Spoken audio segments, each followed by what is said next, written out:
రాముని రెండు ఉన్నాయి. ఒకటి భద్రాచలం, రెండోది భారతదేశంలో అయోధ్య. ఇది తెలియదు చాలా మంది. వాల్మీకి అని ఒక గుట్ట ఉన్నది. వాల్మీకి అక్కడ ఉన్నాడు. వాల్మీకి అక్కడ ఉండి లవకుశులకు అక్షరాభ్యాసం ఇంత చేసి అక్కడ ఉంచేది, ఇంత నేర్పాడు. సీతమ్మ కూడా ఆడున్నది, ఏది వరంగల్ వాల్మీకి దగ్గర. దాన్ని నేను ఆడ గొప్ప ఆధారాలు ఉన్నాయి.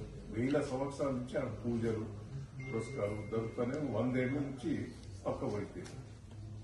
దాన్ని తీసి నేను ఆడ రామాయణ పెద్ద ఎత్తున చెప్పాను. రాముడు ఆడికి వచ్చిండు, లవకుశం తీసుకొని పోయి అంటే ఆడ యుద్ధం కూడా జరిగింది. ఆ చరిత్ర ఉన్నది, దాన్ని ఎవరు పెద్దగా లేదు ఉన్నది. వాల్మీకి రాసిన చరిత్ర ఉన్నది.